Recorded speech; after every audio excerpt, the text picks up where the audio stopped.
keçdi illər ötdü gəlmədin. Yaşım cavanlığı ele keçdi ki, daim qan içində üzüm gülmədi. Bilmirəm nə oldu bu nə işdi ki, aylar keçdi illər ötdü gəlmədin. Yaşım cavanlığı ele keçdi ki, daim qan içində üzüm gülmədi.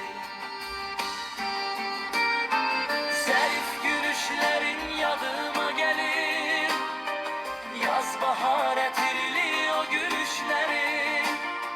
Fikirlər, xəyallar bağrımı dəlir, o keçmiş illərin ötən illəri. Zərif gülüşlərin yadıma gəlir, yaz bahar ətirli o gülüşlərin. Fikirlər, xəyallar bağrımı dəlir, o keçmiş illərin ötən illəri.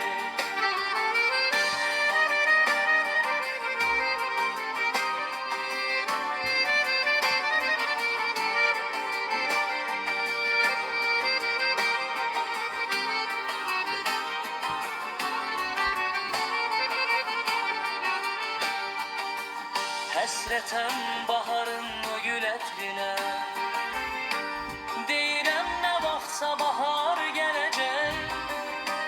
Bilirəm dəymişəm sənin xətrinə, bəlkə də bu bahar üzüm güləcək. Həsrətəm baharın o gül ətrinə, deyirəm nə vaxtsa bahar gələcək. Bilirəm dəymişəm sənin xətrinə, bəlkə də bu bahar üzüm güləcək. Zərif gülüşlərin yadıma gəlir, yaz bahar ətirli o gülüşlərin. Fikirlər, xəyallar bağrımı dəlir, o keçmiş illərin ötən illəri. Zərif gülüşlərin yadıma gəlir, yaz bahar ətirli o gülüşlərin. Fikirlər, xəyallar bağrımı dəlir, o keçmiş illərin ötən illəri.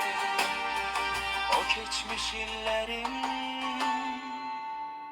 ötən illerin.